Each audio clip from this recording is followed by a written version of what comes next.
आज के इस प्रोग्राम में हमारे साथ हैं मुर्तज़ा खान साहब, जो कि फाउंडिंग मेंबर्स में इनका शुमार किया जाता है। पीडीपी के हवाले से फॉर्मर लेजिस्लेटर भी है, एडवोकेट भी है, कानून को अच्छी तरह जानते हैं। बहुत शुक्रिया खान साहब पहले आपका हमें वक्त देने के लिए। सबसे पहले हम बात करेंगे जो इस वक्त मामला बना है SC ST का। जो पहाड़ी कम्युनिटी है वो कह रही है कि हमें ST की रिजर्वेशन है वो मिलनी चाहिए, लेकिन इस पे जो गुज्जर बकरवाल जो कम्युनिटी है वो मुसलसल सरापा एहतजाज है। आपका क्या टेक है ज़ाती तौर पर इस पे? देखिए, बेसिकली अगर आप देखें कि ये दोनों कम्युनिटीज़ जो हैं इनमें डिफरेंस क्या है, और मैं अगर आपसे काउंटर क्वेश्चन ये करूं कि आप कितनी देर पहले से ये जानना शुरू हुए हैं कि जम्मू कश्मीर में पहाड़ी कम्युनिटी भी कोई कम्युनिटी है? क्योंकि उर्फ़ आम में यहाँ वादी कश्मीर के अंदर जो कश्मीरी नहीं जानता है, कश्मीरी बोल नहीं सकता है या कश्मीरी एथनिसिटी से नहीं है, वो सारे के सारे मजमूई तौर पर गुजर शुमार होते थे। ये कुछ पिछले चंद बरस हुए हैं कि इनके बीच की डिस्टिंक्शन जो है वो वाज़ेह हुई है, और उसका एक रीज़न है।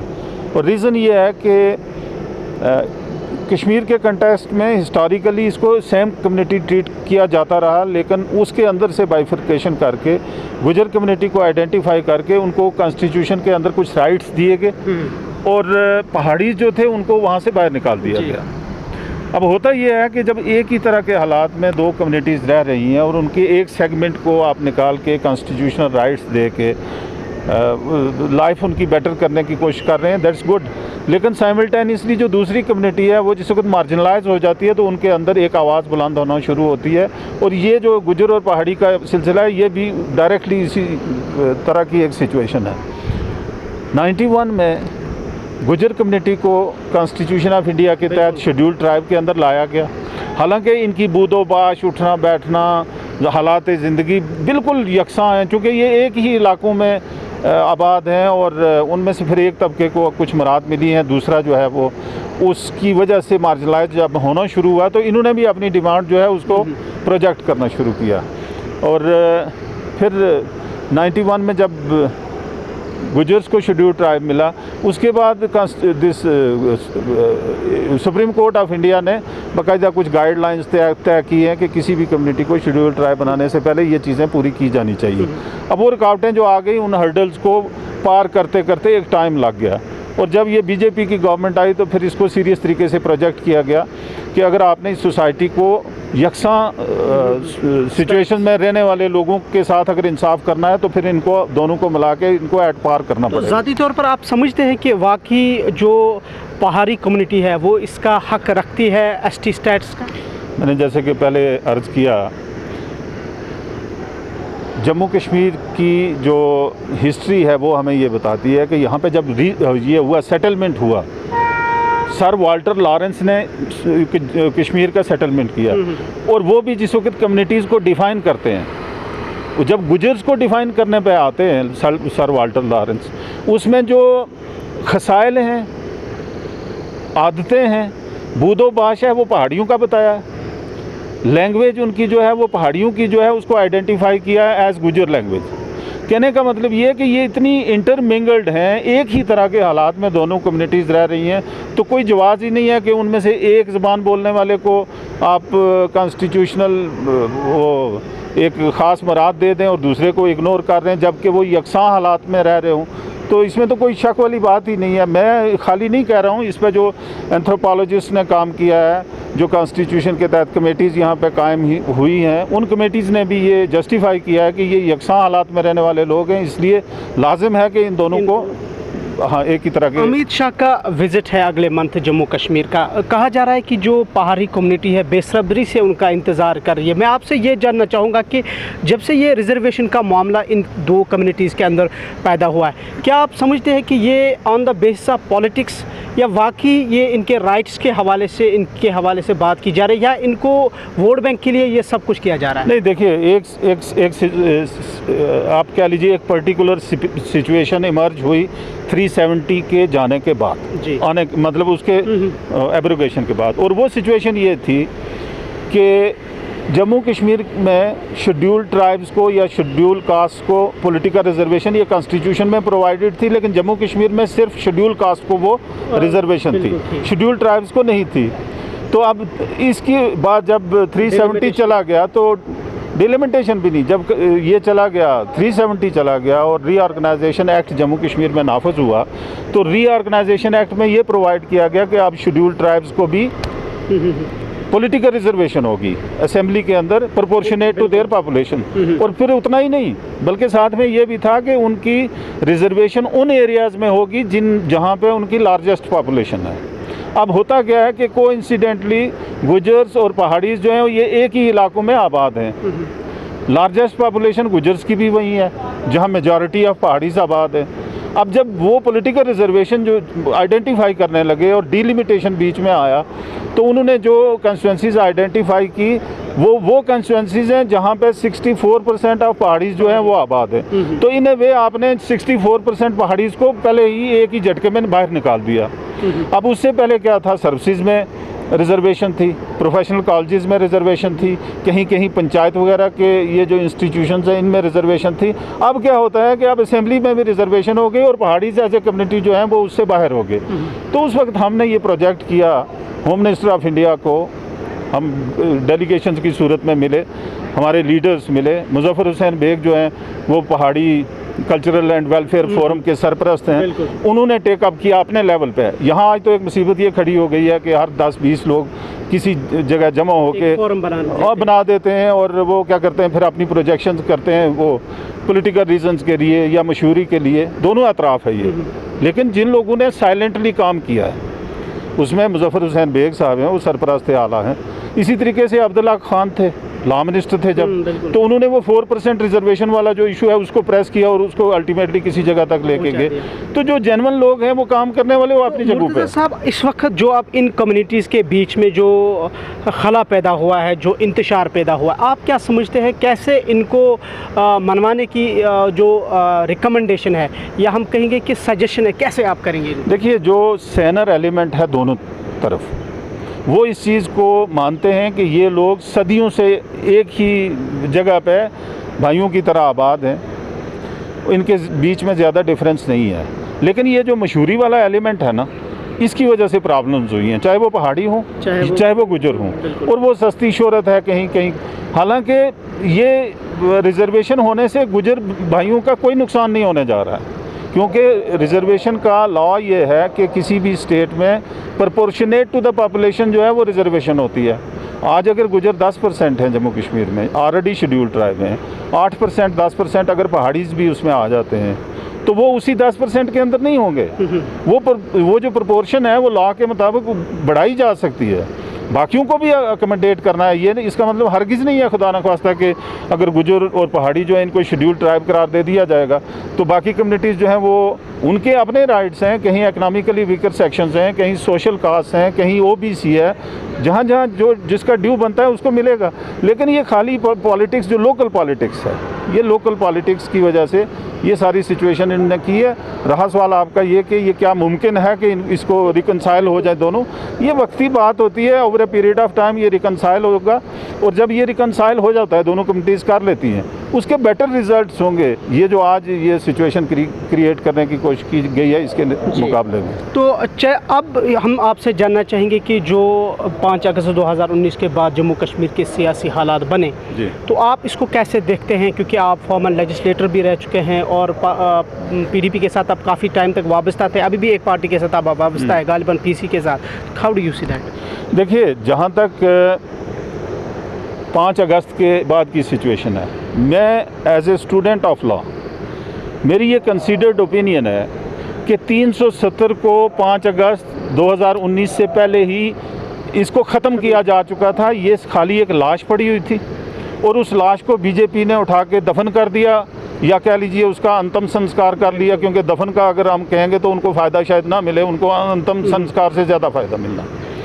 ये इसका अंतिम संस्कार इन्होंने किया, इसके अंदर कोई जान बाकी नहीं थी। अब मैं उसकी एक मिसाल देता हूँ, और वो ये है कि 370 में जो एक ख़ास प्रोविज़न थी वो ये थी कि जम्मू कश्मीर के पास अपना चीफ मिनिस्टर था और अपना सदर रियासत था।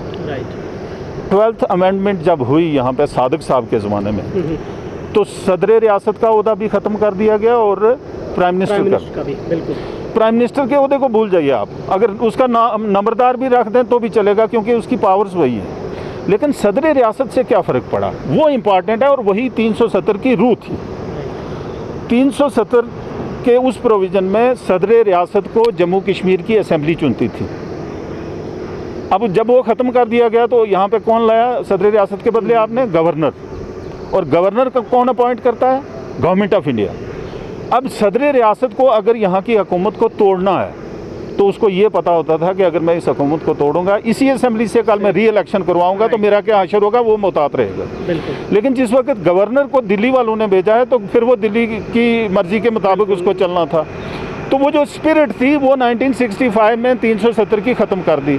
और ऊपर से ये भी देखिए कि उस अमेंडमेंट के बाद 1975 तक असेंबली को ये इख्तियार बाकी था कि अगर वो वज़ीर आज़म को और सदर रियासत के ओहदे को दोबारा से बहाल करना चाहें तो कर सकते थे। लेकिन जनाब शेख साहब ने 1975 में जब इंदिरा के साथ अकार्ड किया, उस अकार्ड के बाद उन्होंने वो इख्तियार जो है वो भी सरेंडर कर दिया। उसके बाद से असेंबली को वो इख्तियार नहीं रहा कि ये ओहदे वापस बहाल कर सकें, तो ये 370 ख़त्म हुआ। लेकिन मुर्तज़ा साहब, इसमें एक पॉइंट है कि कहा जा रहा है कि अभी हमारी कॉन्स्टिट्यूएंट असेंबली मौजूद थी, हमारा अपना फ्लैग था, 370 था, इसमें लैंड प्रोटेक्शन थी, जॉब प्रोटेक्शन थी। ये कौन कह रहा है? मतलब जो अभी अगर तो नेशनल कॉन्फ्रेंस ये कह रही है तो मेरा उनसे सवाल है कि अगर आपको 1954 पे जाना है या 57 पे जाना है तो फिर आपने 75 में क्यों ये पावर सरेंडर की है? अगर आपके दादा जान जो हैं वो पावर सरेंडर कर रहे हैं और आज आप उसकी दुआई देते हैं तो क्या ये लोगों को बेवकूफ़ बनाने के मुतरादिफ नहीं है? असल बात जो है, असल बात ये है जिसको मैं as a student of law और एक पॉलिटिकल वर्कर के देखता हूँ, वो आर्टिकल 35A था जिसके अंदर आपको जॉब्स की सिक्योरिटी थी, यहाँ बाहर से कोई बंदा नहीं आएगा, प्रॉपर्टी खरीदने पर पाबंदी थी, बाहर से कोई नहीं आएगा। बिल्कुल ठीक, वो जो पार्ट है वो वाक़तन वो सबसे बड़ी ज़्यादती है। उसका हल ढूंढने के लिए लोगों को मेहनत करनी चाहिए, हम सबको मिलकर। और उसमें खुदा न खास्ता मैं मायूस नहीं हूँ। 300 आप इसको 35A को छोड़ दीजिए, आप इसको कोई दूसरा नाम दे दीजिए। 370 को बचाने के लिए, बहाल करने के लिए मैं कहूँगा कि क्या सुप्रीम कोर्ट के बगैर भी कोई रास्ता है? देखिए, बाल तो इस वक्त सुप्रीम कोर्ट के पास है और आपको ये नहीं भूलना चाहिए कि 1982 में शेख साहब ने एक रीसेटलमेंट एक्ट जो है वो पास किया था। रीसेटलमेंट एक्ट के तहत हमारे भाई जो 47 में या 65 में बॉर्डर पार करके दूसरी तरफ चले गए थे, उनके लिए गुंजाइश थी कि वो वहाँ से परमिशन लेके वापस आके यहाँ पे सेटल हो सकते हैं। उसको 1983 में सुप्रीम कोर्ट के पास चैलेंज कर दिया गया। 83 के बाद आज कितने साल हो गए हैं? कोई 41 साल हो गए हैं।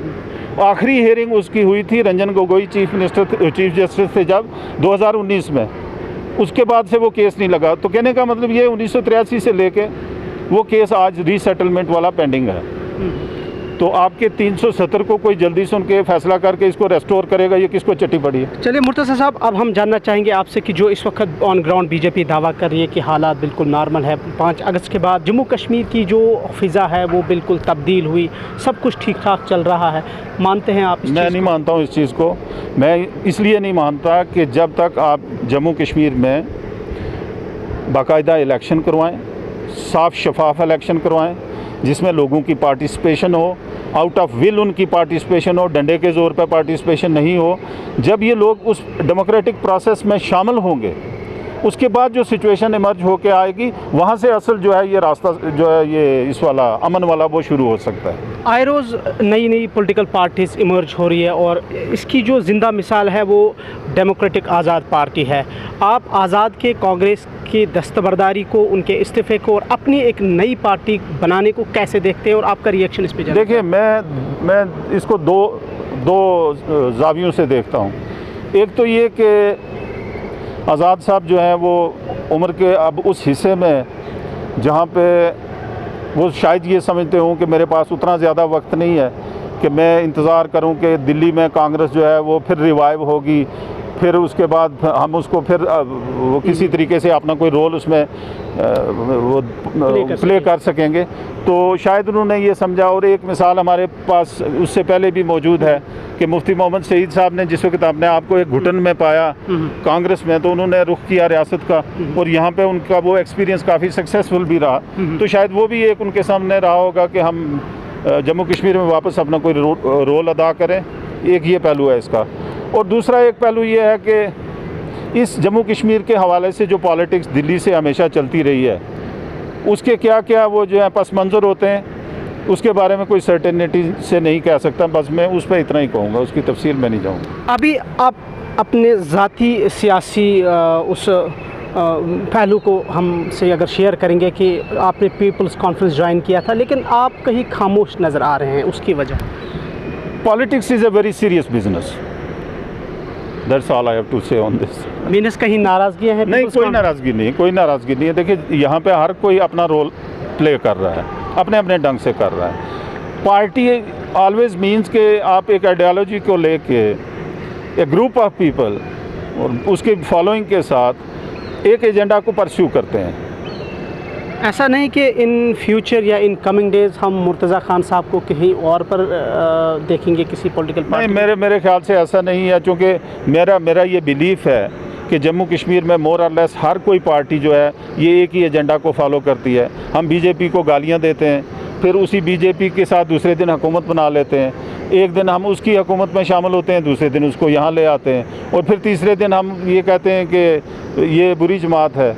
कांग्रेस अपनी कन्वीनियंस से वही एजेंडा चला रही होती है। जैसा कि मैंने अर्ज़ किया, ये बीजेपी को हम ब्लेम करते हैं 370 के एब्रोगेशन के लिए, लेकिन 1952 से 1975 तक इसी कांग्रेस ने इस जम्मू कश्मीर में इसकी जो ऑटोनॉमी थी 370 या 35A था, उसके क्या असर किया है वो यहाँ के आवाम के सामने है। तो यहाँ किसी पार्टी के अंदर मुझे कोई ज़्यादा डिफरेंस नज़र नहीं आता, Congress, national conference, PDP, ABC, whatever. अच्छा, पॉलिटिकल स्कोप कहाँ देखते हैं आप इस वक्त मेन स्ट्रीम पॉलिटिक्स का, जहाँ तक स्कोप का ताल्लुक है, अभी जो एब्रोगेशन के बाद हालात हैं? देखिए, मेरा ये फर्म बिलीफ है कि let's not be fool the people of Jammu and Kashmir. ठीक, एक दिन हम उनको ये कहें कि 370 के साथ जो है वो हाथ लगाना बारूद के बराबर है, कल तक हम उसके साथ शामिल थे।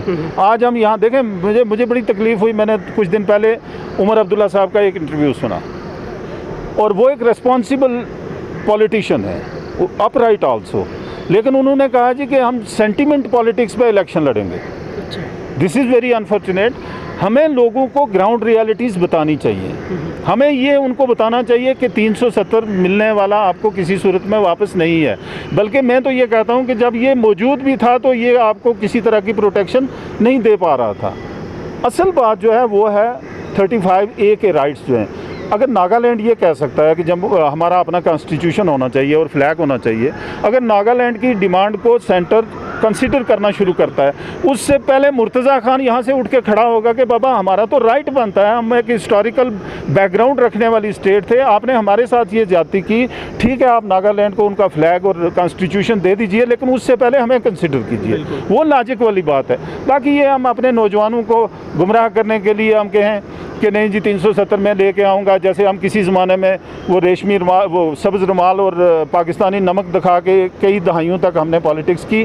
मेरे ख्याल से we are past that stage.